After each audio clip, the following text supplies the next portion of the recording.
Quantos de vocês ainda têm na memória o que nós falamos na semana passada? Lembram? Realidade e a verdade. O que liberta? A realidade ou a verdade? A verdade. A Bíblia diz: eu sou o caminho, a verdade e a vida. Ninguém vê ao Pai senão por mim. Conhecereis a verdade, que é Jesus. Né? Muitas vezes a realidade não vai estar muito legal. Muitas vezes a realidade vai estar meio esquisita. Muitas vezes a realidade vai estar contra você. Mas a verdade sempre vai vir para te libertar. A verdade vai vir sempre para trazer para você, obrigado, a verdadeira perspectiva do reino. Fazer com que você entenda e desfrute do melhor que Deus tem para a sua vida. E hoje eu gostaria de trazer uma diferença sobre dois termos. Veja, eu não estou querendo redefinir palavras. Eu estou trabalhando princípios a respeito de como a nossa comunidade pensa e está desafiada por Deus a viver. Então eu não estou trazendo aqui uma definição de dicionário e agora estou criando o dicionário Vieira das interpretações das palavras. Não, não é isso que eu estou fazendo. Eu estou tentando trazer discernimento para as nossas vidas sobre como nós, enquanto comunidade, acreditamos que a palavra de Deus deve existir e viver em nós. Então hoje eu quero trazer uma diferença entre entendimento e conhecimento. A gente tem muita dificuldade, às vezes, com essa diferença que eu quero apresentar hoje. Muitas pessoas conhecem muito sobre Jesus. Você sabia que existem pessoas que nunca entregaram sua vida a Cristo, não conhecem a Bíblia no sentido profundo, né? Mas têm um entendimento sobre Jesus e escreveram livros, mesmo sem conhecer a Jesus. Você sabia que existe isso? Existem muitas pessoas escrevendo sobre Jesus. Sobre o Jesus histórico, sobre o Jesus da religião, sobre o Jesus das filosofias, sobre esse Jesus mais descolado e mais socialmente aceito e conhecido.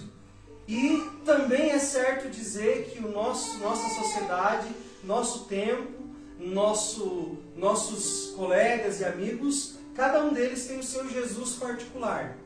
Cada um deles criou um Jesus para si mesmo. Né? Alguns criaram um Jesus bonachão, um Jesus tipo office boy, que vai e faz aquilo que eu peço e volta me trazendo aquilo que eu pedi. E tantos outros Jesuses que existem, né? Por aí. Eugene Peterson, inclusive, escreveu um livro muito interessante que eu li há uns anos atrás, chamado A Maldição do Cristo Genérico.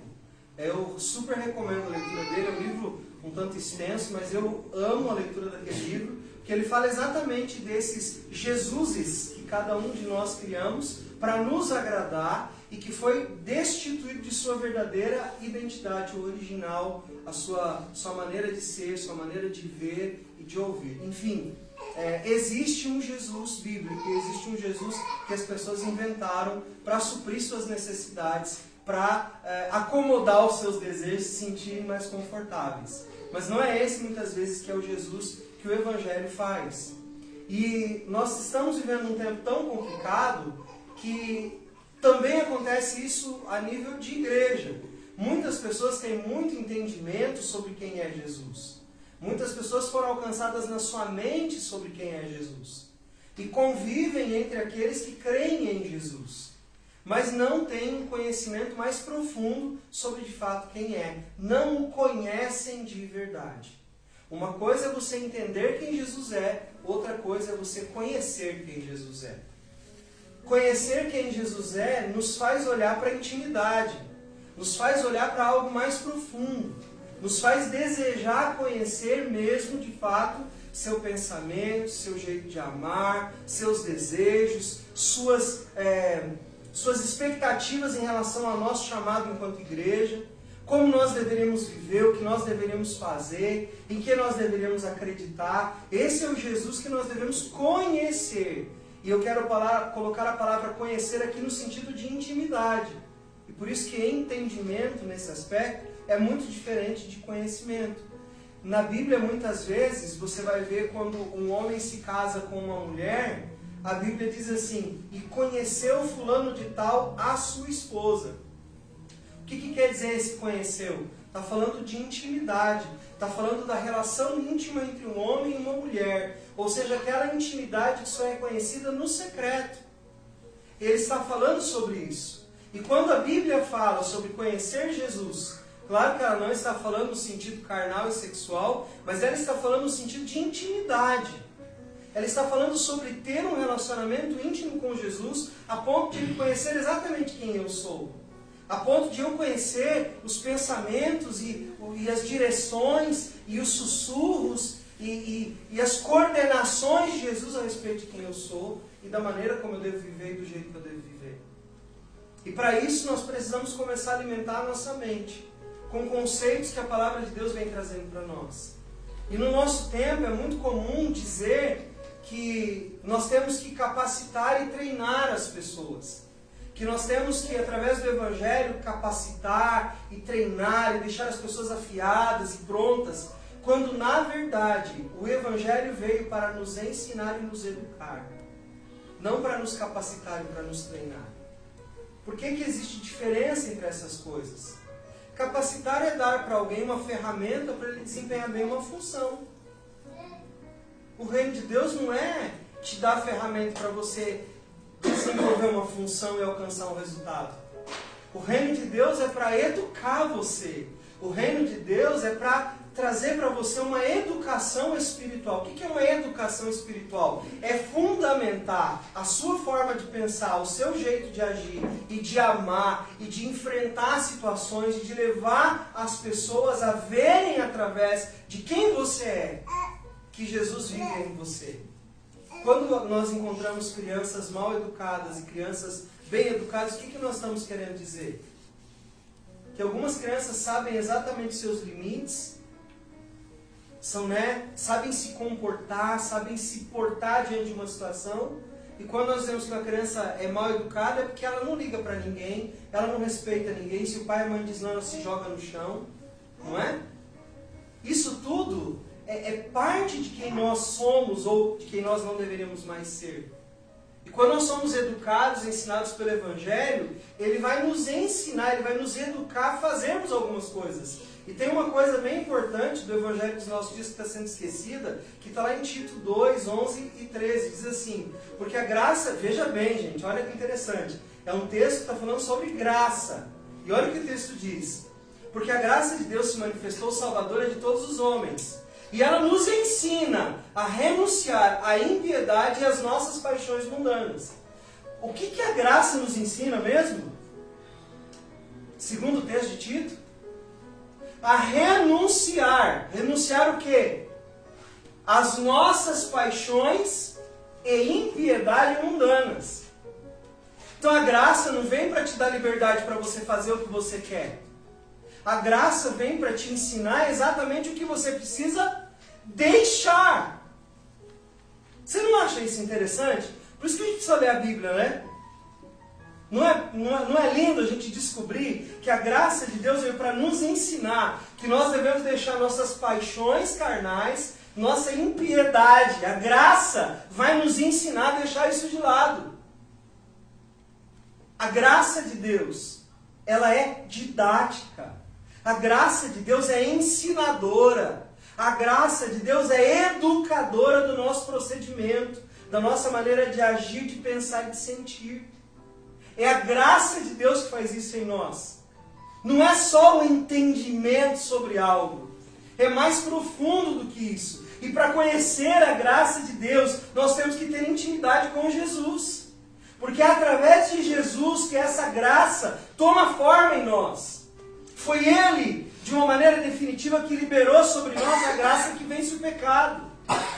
Então é nele que nós devemos buscar isso. E ele continua dizendo, olha o que a graça veio a nos fazer. E ela veio a nos fazer entender e viver de maneira sensata. Então a graça, além de ajudar você a renunciar suas paixões e suas impiedades, ela vem ensinar você a viver uma vida sensata. O que é uma vida sensata? É uma vida que corresponde à verdade do Evangelho. Não a verdade do mundo, a verdade da ética ou da filosofia. A verdade do Evangelho de Jesus. A graça foi derramada sobre nós para nos tornar pessoas sensatas. Pessoas que vivem de acordo com aquilo que acreditam. Então você pensa que não é o teu esforço. Não é o teu entendimento sobre as coisas que vai fazer você ser uma pessoa sensata. É a graça de Jesus derramada no seu coração que faz ter consciência do que é sensato. E dessa maneira sensata de viver. E que te ensina a viver dessa maneira. De maneira justa e piedosa. Nessa era presente. Enquanto aguardamos a bendita esperança, que é a manifestação do nosso grande Deus em Jesus Cristo, nosso Salvador. Ou seja, enquanto você espera Jesus, o que vai possibilitar você de ser uma pessoa justa, sensata, piedosa, que renuncia às paixões mundanas e à impiedade, é a graça de Deus. A graça de Deus tem função capacitadora e não apenas salvadora. Ela vai te ajudar a tomar as decisões corretas. Ela vai te ajudar a entender o que você não consegue entender sozinho. A tomar decisões acertadas a partir do que o Evangelho nos ensina. Então a graça, ela nos forma a natureza de Deus de uma maneira aquém do que nós podemos alcançar. A graça vem para revelar em nós a presença de Deus vivendo em nós. A graça vem para mostrar a nós que é possível gerar, através do conhecimento de Deus, uma nova maneira de viver, a partir da nossa nova natureza que nós recebemos do Pai. Então só é possível ter uma nova natureza a partir da graça. Por quê? Porque a graça nos ensina a abrir mão de nossas paixões, da nossa impiedade, a sermos sensatos, justos, verdadeiros, amantes da verdade, do conhecimento de Deus. É a graça que nos possibilita todas essas coisas. Eu vejo pessoas dizendo, muitas vezes, nos dias de hoje, eu posso fazer o que eu quiser, eu estou salvo, eu posso viver da maneira que eu achar melhor, porque a graça de Deus me alcançou, então agora eu posso viver do jeito que eu quiser. Não entendeu o que é graça. Graça é entender que eu tenho uma capacitação sobrenatural que não pesa sobre mim, mas que me libera para eu não ser ímpio, para eu não ser uma pessoa injusta, para eu não ser uma pessoa insensata, para eu amar a verdade, para eu fazer aquilo que a palavra diz que eu devo fazer. A graça é um mecanismo que me possibilita viver isso. E é muito difícil, nos dias de hoje, as pessoas quererem entender isso. Porque, como eu falei no começo, elas criaram o seu próprio Jesus. E é interessante que o Jesus criado pela maioria das pessoas, ele é só e puro amor. E é verdade, Deus é amor. O que as pessoas esquecem é que dentro dessa mesma descrição de que Deus é amor, ele diz que a base do seu trono é justiça e juízo. Então esse Deus de amor está assentado sobre a justiça e o juízo. Esse mesmo Deus que ama, que dá oportunidades, que dá várias maneiras de nós alcançarmos a presença dele, também é justiça e também é juízo. Então essa descrição de graça barata que nós vemos hoje, ela não tem correspondência com os textos bíblicos. Os textos bíblicos vêm para nos ensinar que através dela nós podemos alcançar uma maneira santa e justa de viver. Queria que você olhasse para a pessoa que está do seu lado e diga assim fica muito melhor de entender. Que eu posso ser justo, que eu posso ser sensato, que eu posso ser uma pessoa honesta diante de Deus. Não é? A graça de Deus é que possibilita isso para nós. E Deus não quer que você seja o que você imagina. Ele quer que você seja aquilo que Ele sonhou. Às vezes nós passamos uma vida inteira lutando e nos esforçando para ser aquilo que nós imaginamos, que nós sonhamos, que nós pensamos que nós deveríamos ser. Não é? E aí eu quero dizer até a nível profissional. Muitos de nós pensamos e imaginamos, eu vou ser assim, eu vou ser desse jeito, aí você traça um plano. Não estou dizendo que isso é errado. Mas eu estou dizendo que quando nós experimentamos a graça de Deus, nós evoluímos a nossa forma de pensar para um jeito de pensar tão divino e tão sobrenatural que os nossos planos começam a ter um segundo lugar na nossa vida. E nós queremos ser antes mesmo de qualquer coisa. Nós queremos ser do jeito que Deus sonhou que nós fôssemos. Nós queremos ser pessoas que abraçam essa intimidade para poder descobrir sua identidade. Nós não somos uma imposição de necessidade e nem somos a contemplação de uma expectativa. Nós somos exatamente aquilo que o plano de Deus determinou que nós podemos ser. Mas nós só vamos alcançar isso através do quê? Da graça de Deus. E a graça nos capacitará para os esforços que nós precisamos fazer para alcançar esse lugar. Então, resumindo, a graça nos entrega todos os dias uma revelação fresca de quem nós somos. E eu acho esse aspecto da graça maravilhoso. Nós vamos diante de Deus orar. Vamos colocar lá que você for orar no fim do dia. Você foi no fim do dia lá, tirou 10 minutinhos para orar, você se ajoelhou num lugar sozinho lá, só você e Deus, e você fala: Deus, muito obrigado pelo dia de hoje. E aí você começa a dizer: você me alcançou com tanta bondade, você me alcançou, Senhor, com coisas que eu nunca imaginei que o Senhor ia me alcançar. Hoje eu recebi uma bênção tão grande que eu não merecia. Opa! Eu recebi uma bênção tão grande que eu não merecia. Quando você diz assim, eu não mereço, você diz baseado em quê? Provavelmente numa noção inconsciente de graça. Porque você é uma pessoa que olha para dentro de você e diz: eu sou uma pessoa falha, eu sou uma pessoa incompetente, eu sou uma pessoa incapaz, mas eu recebi isso. Então eu recebi isso porque se eu não merecia, se eu sou incapaz, e se eu não fiz o que eu deveria fazer? Você recebeu isso por graça. Você entende como a graça está permeando a nossa vida em todos os tempos e momentos? E ela nos leva a entender quem nós somos de verdade. Incapazes, impotentes, insuficientes. Essas criaturas que são metade do que deveriam ser. A graça nos faz olhar para dentro de nós e enxergar o que Deus olha e enxerga a respeito de nós. Na semana passada eu falei que verdadeiramente nós somos livres quando o que acontece? Quando nós descobrimos a verdade, quando nós conhecemos a verdade. Veja, nós não entendemos a verdade, nós conhecemos a verdade. Nós experimentamos, nós trazemos ela para a nossa vida. Nós provamos essa verdade de Deus. Tem um texto na Bíblia que diz assim: provai e vede que o Senhor é bom. Ou seja, experimentem, vivendo que o Senhor é bom. E que a sua bondade dura para sempre.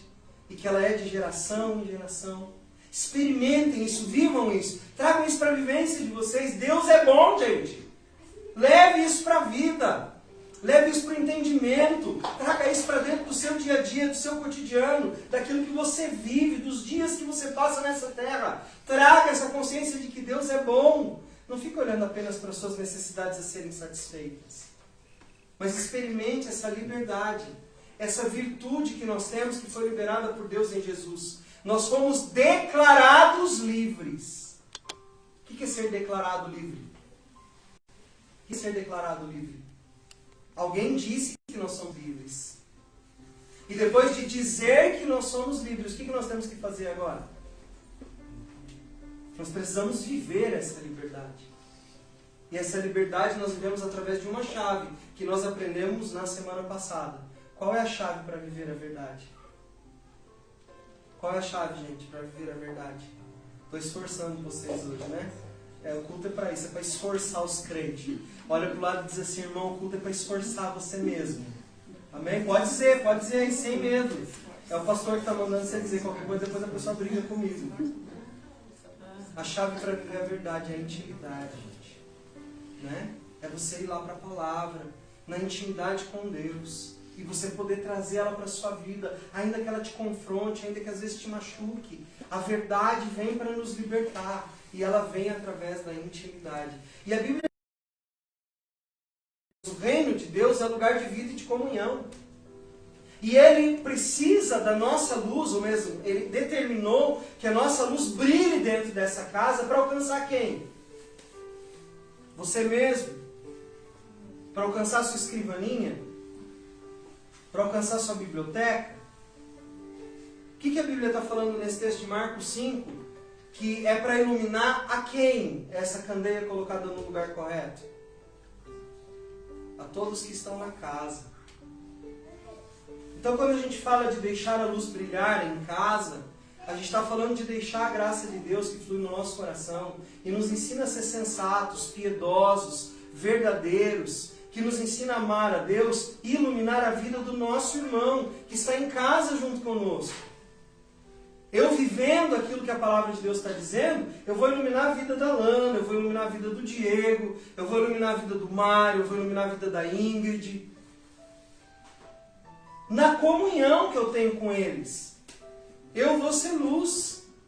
Também lá fora. Porque antes ele diz, ninguém põe uma cidade escondida em cima de um monte. Se for para esconder uma cidade, você tem que pôr numa caverna, num vale. Você não esconde uma cidade em cima da montanha. Mas ele está dizendo, olha, vocês precisam se expor na verdade que vocês já conhecem do Evangelho, para viver de tal maneira que você ilumine a vida do outro. E vamos começar pela vida daqueles que estão na nossa própria casa, da nossa família, e depois da nossa família e igreja. Vamos iluminar a vida uns dos outros, sendo luz na vida do nosso irmão e da nossa irmã. Veja como todos esses textos nos falam sobre a comunhão. Jesus não nos fez uma proposta, assim, tipo, nesse texto de Mateus 5, ele não diz assim, ó, gente, então, quero fazer uma proposta para vocês. Se vocês quiserem, eu vou fazer de vocês uma luz. E aí vocês brilham onde vocês acharem melhor. Foi isso que Jesus disse? Não, ele disse assim, vocês sois a luz do mundo. Né? E não se esconde a luz do mundo debaixo de uma bacia, debaixo de uma mesa. Você põe num lugar onde ela alcance todos que estão no ambiente. Então, no ambiente onde você estiver, que a sua luz, que a sua vida em comunhão alcance o seu irmão. Você está vendo como comunhão é importante? Você está vendo como estar à mesa é importante? E na mesa a gente sabe o que acontece, né? A gente já vem falando de algum tempo o que a mesa do Senhor faz conosco. Que a sua luz brilhe na mesa da comunhão sobre a vida do seu irmão, ensinando ele, ajudando ele também a ser sensato, piedoso, né? Amável, tudo aquilo que as virtudes da graça nos trazem. E aí eu olho para a Bíblia e eu fico pensando que essa nossa rebeldia em fazer com que isso seja uma verdade na nossa vida e alcance a vida dos outros, ela gera em nós uma maldição de crise de identidade. Às vezes a gente vê os crentes sem saber direito quem eles são. Sabe, não é por falta de ler quem eles são, não é por falta de entendimento, é por falta de conhecimento. Nós não estamos perecendo por falta de entendimento, nós estamos perecendo por falta de conhecimento. Sabe o texto de Oséias, capítulo 6, o que ele diz? Mas conheçamos e prossigamos em conhecer ao Senhor. Para mim, a palavra conhecer aqui tem o mesmo peso de intimidade. Portanto, essa luz que deve brilhar diante dos homens deve ter a sua base, o seu combustível deve ser a intimidade. Porque você conhecendo mais a Deus, você vai se tornando mais parecido com Ele. Isso é o discipulado bíblico verdadeiro. Ensinar as pessoas a serem parecidas com Jesus. E aí você vai se tornando mais parecido com Jesus. Jesus diz assim, vocês estão perguntando quem é o Pai. E quem me vê, disse ele, vê o Pai. De tão parecido que ele era, de cópia de Deus que Jesus era. E aí ele lança o desafio para nós. Até o pastor Douglas, lá do Dizescope, baseia toda a identidade da igreja deles nisso. Que você seja uma cópia de Jesus. Então a graça vem nos capacitar para nós entendermos quem nós devemos ser e nos dar o combustível necessário para nos tornarmos quem nós devemos ser. E aqui fica cada vez mais claro para mim que toda vez que eu não aceito isso, eu me rebelo contra a graça de Deus. Porque eu não me torno mais parecido com Jesus se eu não estou vivendo na graça. E a Bíblia diz que só é discípulo de Jesus aquele que dá a vida pelo seu irmão. E aí às vezes a gente pensa assim, olha aí e pergunta para a pessoa que está do seu lado, você estaria disposto a morrer por mim? Pode perguntar. Vamos ver o que esse irmão vai te dizer.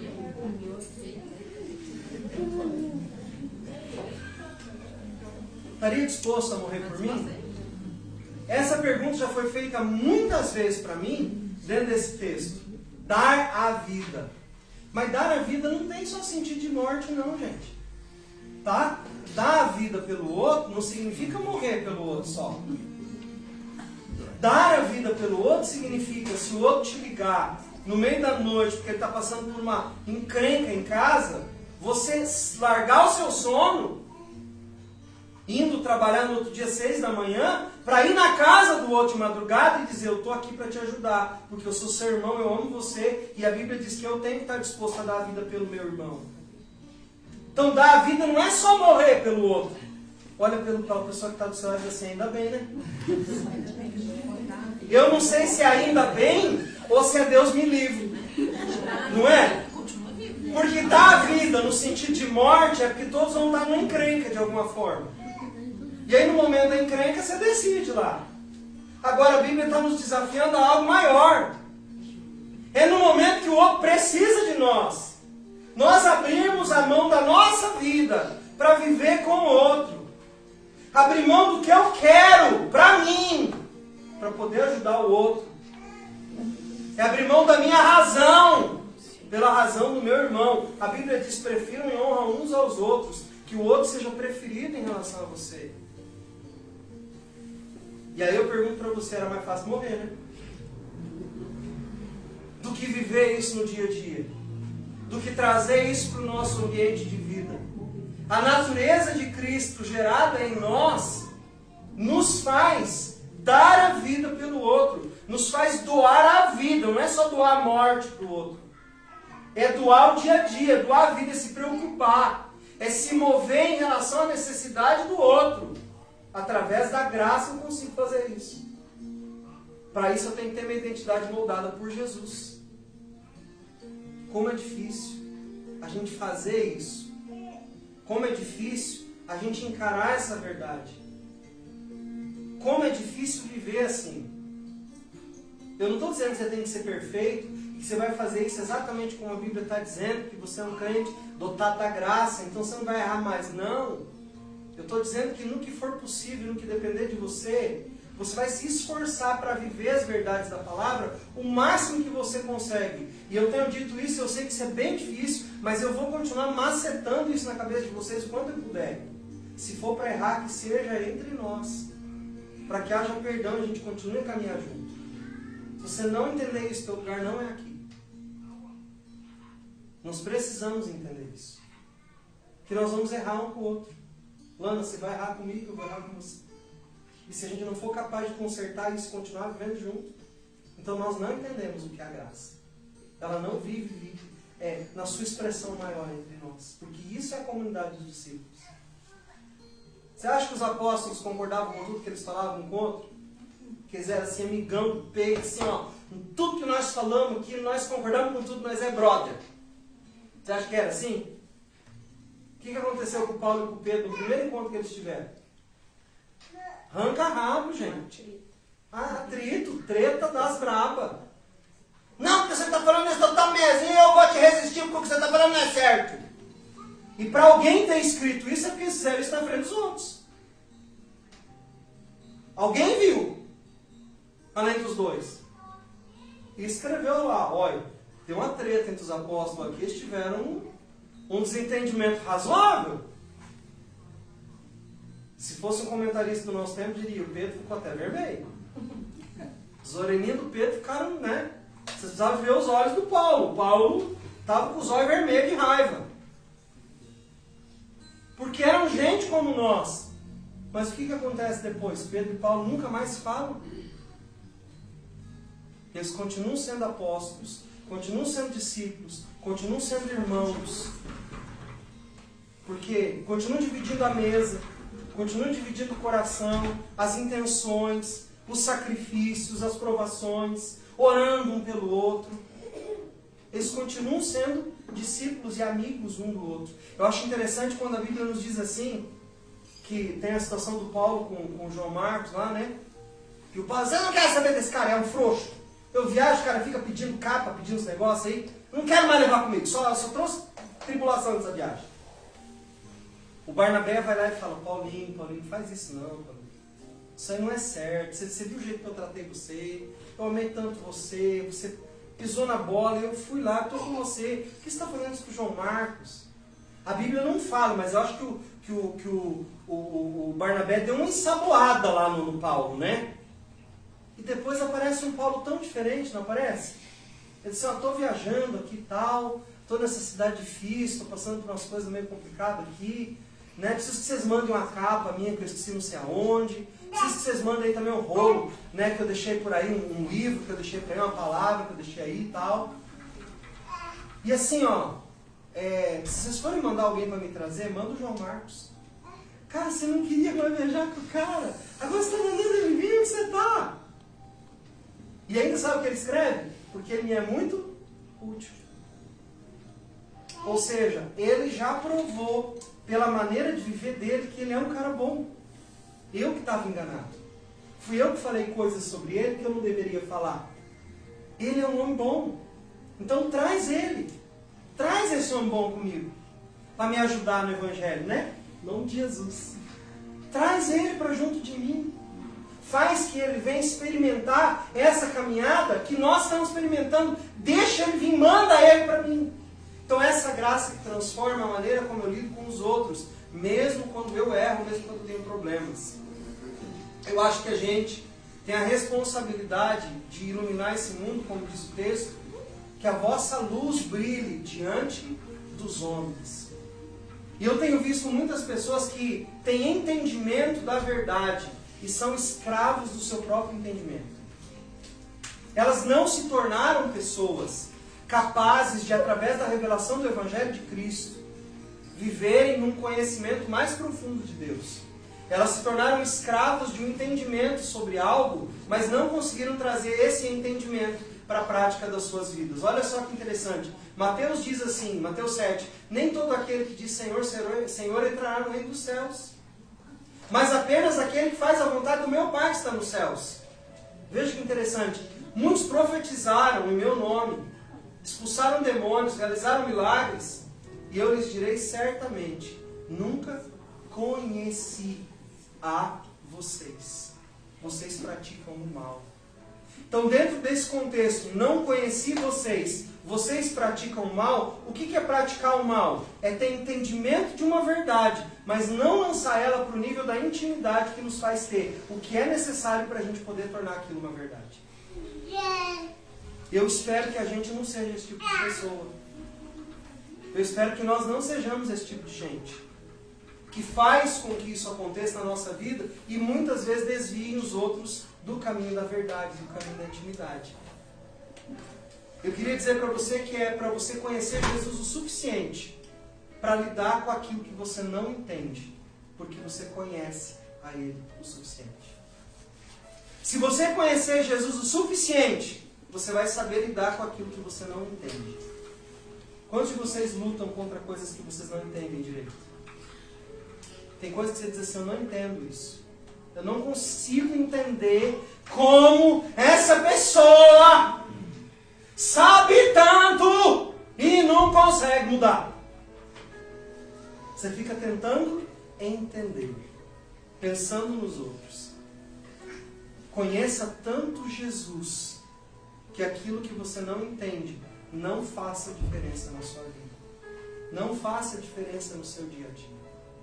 Conheça tanto Jesus na intimidade, em que você vai lembrar que Ele está olhando para você e aquilo que está diante dos seus olhos não vai fazer a mínima diferença naquilo que você acredita.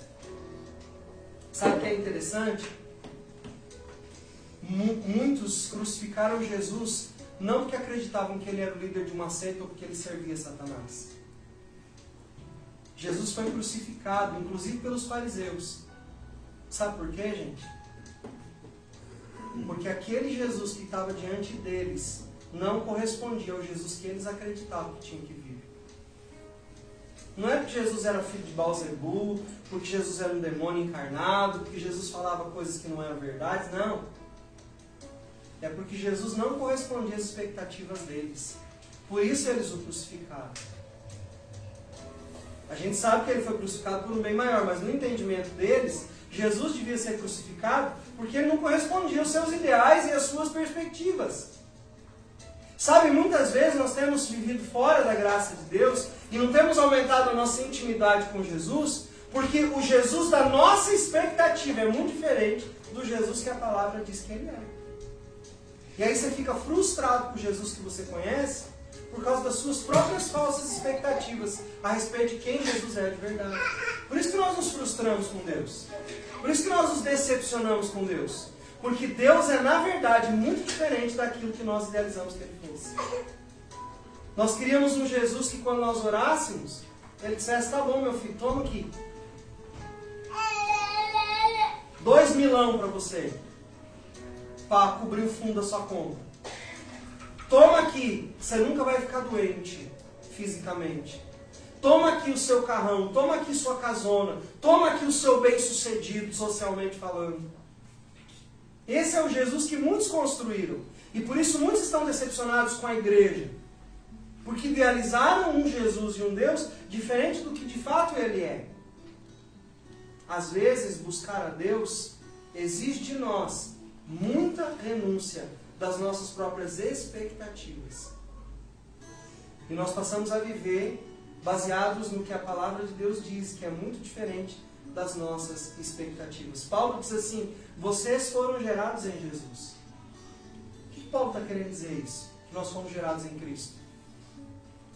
O que será que ele quer dizer? Um filho, quando é gerado dentro da barriga da sua mãe, ele reúne características do seu pai e da sua mãe. E quando ele nasce, ele tem semelhanças com o pai e com a mãe. Se não na aparência, no comportamento. Certo ou errado? Certo. Algumas semelhanças a gente nem queria, né? A gente diz assim, eita, podia ter pulado essa genética, né? Que eu herdei do pai, que eu herdei da mãe. Mas a gente herda, porque é pai e mãe. Espiritualmente nós nascemos de quem? De Deus em Cristo. Então, é natural que aquele que é gerado em Deus e em Cristo nasça com características de quem? Do Adão? Da Eva? Era natural que nascesse com características de quem? De Deus e de Cristo. Paulo diz assim, eu fico orando por vocês, eu até fico gemendo diante de Deus, porque eu estou gerando Cristo em vocês. Sabe, gente? Ser uma comunidade como Deus propõe a levantar, ser essas pessoas diferentes do mundo em geral, da sociedade em geral, exige de nós uma formação interior, com características de Deus e de Cristo em nós. E aí você fala, mas é muito esforço, né? Quando alguém diz para você assim, você tem que ser parecido com Jesus, qual que é o primeiro pensamento que vem em você? Xiii! Não é não? É fácil ser parecido com Jesus? É fácil ser parecido com Deus? Mas eu queria dizer que é possível, se for através da graça, que entra dentro da gente, que mostra onde nós estamos errados e que nos capacita a ser aquilo que nós precisamos ser e a brilhar para as pessoas que nós precisamos brilhar. Sabe, nós não precisamos brilhar só lá fora, nós temos que brilhar aqui dentro também. Esses tempos atrás, eu lembrei de uma história de uma pessoa que eu conheci que contava num encontro que nós tínhamos. E ela contava assim, sabe, a maior dor do meu coração era chegar na igreja e ver a minha família se comportando de um jeito que ela não se comportava em casa. E eu ficava tão chateado com aquilo, porque em casa era de um jeito tudo atropelado, na igreja era todo mundo santarrão, tudo bonitinho, falando do evangeliquez. Mas em casa era palavrão, chute, porrada e tudo. E agora na igreja é tudo bonitinho desse jeito. Que diferença era ao ponto de eu não querer mais ir para a igreja. Porque eu via na igreja uma coisa que não era verdade. E eu achava aquilo horrível. Até que um dia ele chegou e falou para o pai, pai, eu não aguento mais ver isso e tal, nananana. Ele falou, sabe que nós somos imperfeitos mesmo. Isso que você tem falado é verdade. Que tal você abrir isso na mesa em casa e a gente conversar e orar sobre isso? E aí, ele ficou surpreso, porque ele achou que o pai, um adolescente, ficou surpreso porque achou que o pai fosse brigar, exasperar e dizer, né, você não tem razão e tal. E o pai estava amolecido pela palavra. E aí eles tiveram uma conversa em casa, sabe o que aconteceu? Aquilo que eles eram na igreja, eles começaram a ser em casa. E ele testemunhava isso no encontro dizendo, não é porque alguma coisa é contraditória na sua vida que ela não possa mudar. A partir do momento que existe uma revelação, Deus pode transformar a sua casa.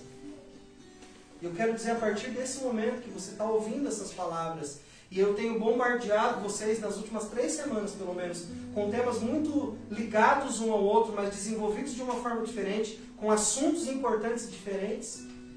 Que você possa meditar sobre isso e trazer isso para o seu coração, como a verdade da palavra que Deus quer que você e eu vivamos. Mas não lá fora só. Você sabe que tem o contrário também, né? Tem crente que vem na igreja, ouve a palavra e não vive. E lá fora é um santarrão. Fala evangeliquez, gospel e versículo decor. Antigamente eu achava tão bonito, né? Nossa, é tão legal. Quando a pessoa decora os versículos, eu sou péssimo nisso. Sabe o que eu aprendi? A maioria das pessoas que eu conheço, que conhece a Bíblia decor, não vive o que acredita falar pela Bíblia. Sai cuspindo o evangelho ao tempo todo, falando versículo aleatoriamente o tempo todo, mas não sabe o que esses versículos significam na verdade. Então leia a Bíblia, mas leia a Bíblia para viver a Bíblia. Não leia a Bíblia para você respaldar o que você pensa. Leia a Bíblia para viver o que ela diz. Porque se você for respaldar a Bíblia, o seu procedimento com base em versículo isolado, você vai estar pervertendo a verdade. E você não vai estar vivendo o que Jesus disse para a gente viver. O conhecimento é ter Jesus na intimidade. É a gente poder entender quem Jesus é, mas não ficar nesse nível. É bom ter entendimento das coisas, claro que é. Mas melhor ainda é poder ter conhecimento daquele que é o dono de toda a sabedoria e de todo o entendimento que existe na face da terra. Conhecer Jesus é tudo mesmo. Tem um pregador famoso, o Alejandro Bulhon, né, um pregador adventista. Eu achava tão bonito que no final ele sempre dizia assim: querido, eu quero dizer para você que conhecer Jesus é tudo. Eu achava tão bonito ouvir ele falar aquilo, porque não é a maior verdade da sua vida. Conhecer Jesus não é simplesmente, ok, Jesus morreu, libertou dos meus pecados, eu tenho a graça, estou salvo, beleza, bora viver a minha vida. Isso é ter entendimento no máximo. Conhecer Jesus é entender que eu não vou viver a vida do jeito que eu quero, que eu não vou me agradar todos os dias da minha vida, que eu não vou ser aquela pessoa que vai fazer tudo o que quer, sem pensar que a palavra de Deus está me dizendo para eu ir para um outro caminho, não. É reconhecer, como diz em Efésios capítulo 2, versículo 19, que Ele está sendo edificado em nós, para que nós nos tornemos morada de Deus no Espírito. Ou seja, reconhecer que através da graça, volta lá no começo da pregação, através da graça, eu posso ser sensato, eu posso ser piedoso, eu posso ser uma pessoa honesta, digna, eu posso ser uma pessoa verdadeira através da graça, porque Jesus está morando dentro de mim, mas Ele não está morando na casa que eu era, Ele está morando numa casa que Ele está construindo, ou seja, Jesus está me construindo enquanto habita em mim, porque Ele não aceita morar no casebre que eu era. Ele está me transformando numa casa da habitação de Deus, enquanto eu vou vivendo a vida e a verdade do Evangelho. Como é que Jesus está fazendo isso? Mostrando a você o que você deve pensar, a maneira que você deve pensar, o jeito que você deve agir, não só na igreja, mas em casa, com todas as pessoas que estão à sua volta. Ele está te transformando. Ele está pegando aqueles tijolos velhos, cheios de reboco podre, e Ele está limpando esses tijolos da sua moral, da sua ética, da sua religiosidade, da sua intimidade. Ele está limpando, Ele está colocando uma nova massa sobre esse tijolo. E Ele está fazendo uma nova construção. Ele está remodelando você por dentro. Ele está modificando seus padrões de comportamento, pensamento e emoções, para que você possa refletir que você é a casa de Deus, morada do Espírito, e que você não vai mais tratar e nem viver com os outros e consigo mesmo da forma que você vivia antes. O Cristo é entendido por nós, é pior do que os altares idólatras que nós conhecemos. Nós precisamos conhecer Jesus do jeito que Ele é, e não do jeito que eu idealizei que Ele fosse, para que Ele tenha liberdade de agir dentro de mim e me transformar naquilo que eu devo ser, segundo a sua graça e a sua verdade. Não é para a gente viver de forma que a gente quer, não é para a gente viver no entendimento que a gente tem, é para a gente conhecer Jesus de uma forma mais íntima e mais verdadeira do que nós conhecemos hoje. Quando eu olho para a mulher samaritana, para finalizar esse pensamento, eu vejo uma mulher que foi doutrinada de uma forma rápida. E ela faz o que logo depois que ela tem encontro com Jesus? Qual que é a primeira atitude dela? Vocês lembram do texto da mulher samaritana? O que acontece com ela? Jesus fala com ela, tem aquele papo bem legal, transformador sobre a vida dela. O que ela faz logo depois que ela termina a conversa com Jesus? Vocês lembram o que o texto diz? O que ela faz? O que ela faz? ela vai contar para todo mundo. Lembra do lance da candeia? Lembra do lance da lâmpada? Aonde ela vai brilhar? No meio dos dela. Cara, aprendi uma coisa agora há pouco. Eu conheci o Messias, ele fez um rebuliço na minha vida, nos meus pensamentos, na minha forma de sentir, sabe, na condução da minha vida. Eu preciso compartilhar com vocês o que ele fez comigo. Ela não fez um curso de oratória, ela não ficou fazendo um curso de pregação, ela não leu os esboços do Charles Spurgeon, ela não foi ouvir Billy Graham, não. Sabe o que ela foi fazer? Ela foi contar o que Jesus tinha feito com ela na intimidade dela. Sabe o que nós não temos o que testemunhar para os outros? E eu sei que isso aqui vai doer, porque nós não temos intimidade suficiente com Ele para ter o que contar. E é por isso que nós estamos frustrando no testemunho. Porque nós não temos intimidade. Quem não tem intimidade não conhece. Vai falar do quê? Do que você não conhece. Mas quando você tem intimidade, você vai falar da intimidade. Quando você tem Ele na intimidade, você vai falar do que você conhece. Você não vai falar do Jesus histórico, do Jesus teórico, do Jesus filosófico, do Jesus da atualidade. Não! Você vai falar do Jesus que você conhece. Eu tenho um amigo judeu, e ele testemunha em Israel, e ele fala assim, quando eu entendi isso, a minha maneira de ganhar pessoas e trazer pessoas para o Evangelho do Messias, do Cristo, foi muito mais simples. Ele diz assim que ele tentava, porque ele é judeu também, ele tentava discutir com os sábios lá de Israel, fundamentalistas e que não acreditam que Jesus é o Messias. Ele tentava convencê-los de que eles estavam errados através do Talmud, dos Midrashim e das literaturas judaicas. E aí um sábio, um rabino convertido a Jesus, um messiânico, ensinou para ele, sabe, eu tenho aprendido nesses longos anos que eu vivo aqui em Jerusalém, que a maior maneira de eu falar para eles que Jesus é o Cristo é dizer sobre aquilo que Ele fez na minha intimidade, como Ele me transformou enquanto pessoa e como eu tenho experimentado o Evangelho desse Cristo vivo dentro de mim através da minha vida. Ele diz, todas as vezes que eu falo para eles sobre o Jesus que eu conheci e que tem mudado a minha vida, apenas uma vez eu não ganhei aquele único judeu para Jesus. Porque quando eu apresento o Jesus que mudou a minha vida, eles não têm argumento para dizer para mim que o meu Jesus não é verdadeiro. Eu sonho com uma igreja que não precise provar que o Jesus que nós acreditamos é o Messias, pregando e mostrando versículos de cor. Mas que quando eles verem a transformação que Jesus fez na nossa vida, eles digam, você não precisa me provar com textos nenhum que o que você crê é verdade, porque eu vejo Jesus na sua vida. Só que só vai ter o que mostrar no público aquele que de fato tiver intimidade. Só vai poder levar Jesus para as ruas aquele que conhecer Jesus no secreto. Aquele que tiver a liberdade de, no momento secreto, conhecer Jesus e já sair dali testificando para os outros sobre o que eu ouvi de Jesus na minha intimidade no dia de hoje. Nós nos enganamos muitas vezes achando que nós estamos cheios de uma verdade, quando na verdade nos falta viver essa verdade que nós dizemos conhecer. Reparta mais o Evangelho e tente pregar menos. Tente viver mais e pregar menos. A Bíblia diz em João, capítulo 4, 29, vinde comigo e vede um homem que me disse tudo o que havia feito. Eu acho que ele é o Cristo. E todos saíram e vieram então a ter com Jesus. Aquela mulher chega e diz, olha, eu não sei não.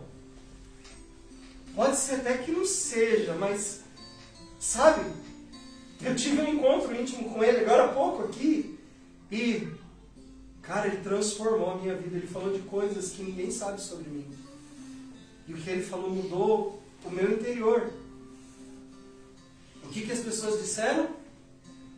Vamos então contigo ter com ele. Me apresenta esse Jesus, me diz onde ele está, que eu vou lá. Que eu quero ter essa experiência que você teve com esse Jesus da intimidade, com esse Jesus que você conheceu, que é diferente do Jesus que eu entendo. Antes de conhecer Jesus, ela estava preocupada em encher a garrafa do seu entendimento. Mas depois que ela encontrou Jesus, ela se ocupou em transbordar da fonte do conhecer Jesus. Enquanto você estiver interessado em só encher sua garrafa de religiosidade e de entendimento sobre o que a Bíblia diz, o que deve ser feito, o que é certo, o que é errado, você vai viver religiosamente muito bem. A partir do momento que você entender e que você começar a se ocupar em se transbordar na intimidade com Jesus, para que Ele seja visto na sua vida e as pessoas sejam alcançadas através de você, pelo seu testemunho de vida, e não tanto pelo que você fala. Então aí você vai ter entendido o que significa conhecer a verdade. Conhecer Jesus. Eu oro para que nós não tenhamos só entendimento sobre Jesus. Eu oro para que nós venhamos a conhecer Jesus. E conhecer é diferente de ter entendimento. Eu oro para que nessa noite o Espírito de Deus, Ele tenha acesso a reservas do teu coração que eu não tenho, para te puxar para o caminho da identidade, da intimidade, baseado na graça. Nós começamos lá no início, esse caminho de graça que eu apresentei para vocês, no primeiro momento em que comecei a pregar, que ele seja uma verdade transformadora na sua vida, a verdade de Tito. Porque a graça de Deus se manifestou salvadora a todos os homens. E além de salvar, essa graça nos ensina a renunciar à impiedade e às paixões mundanas e a viver de uma maneira sensata, justa e piedosa aqui, nesse tempo presente, enquanto nós aguardamos em bendita esperança a manifestação do nosso grande Deus e de nosso Salvador Jesus Cristo. Enquanto nós esperamos Jesus voltar, nós vivamos a graça de Deus, renunciando à impiedade, às paixões mundanas, de maneira sensata, justa e piedosa, nessa era presente. Ou seja, não é para amanhã, não é para o futuro, não é para depois que Jesus voltar a nos buscar. É para o agora, até que Ele venha nos buscar. Você teve algum entendimento da palavra nessa noite? Amém. Deu para aprofundar o teu conhecimento de Jesus através disso? Machucou um pouco? Pergunta a pessoa que está do seu lado assim, ficou dodói um pouquinho assim? Pelo menos? Ficou um pouquinho dodói pelo menos? Se não ficou, quando você chegar em casa você vê a pregação de novo, para ver se você está mais quebrantado aí. Né? Com menos frio, aí você fica mais quebrantado e vê se você ouve a palavra. Mas que o Espírito de Deus provoque esse. Eu uma vez li um texto de um homem, e a Bíblia não, esse texto, esse livro era uma biografia sobre ele, dizia assim: e era muito comum que as pessoas saíssem muito chateadas do ambiente de pregação desse homem. Elas sentiam de fato o inferno mais quente e o céu mais distante, todas as vezes que elas o ouviam pregar. O que a biografia desse homem está dizendo é que ele pregava verdades tão duras que as pessoas saíam incomodadas no ambiente de pregação, pensando, puxa, como é que eu vou viver isso? Desafiadas a se desafiarem a serem aquilo que ele havia pregado, para que o inferno não estivesse tão quente, o céu não estivesse mais tão longe. Que a tua perspectiva hoje, nessa noite, saia daqui transformada de alguma forma. Eu quero que você sinta que o inferno está mais quente que nunca. E que se nós não aceitarmos essa graça que nos transforma, pode ser que o céu fique muito distante de cada um de nós. Eu te convido a fazer essa oração nessa noite, para que o Espírito Santo de Deus toque você profundamente e sua vida seja transformada para a honra e glória do nome de Jesus. Vamos fazer isso? Feche os teus olhos. Vamos orar nesse momento. Vamos pedir a Deus que o Espírito Santo de Deus transforme as nossas vidas e que nós acessemos essa graça de Tito 2, 11 a 13. Essa graça transformadora.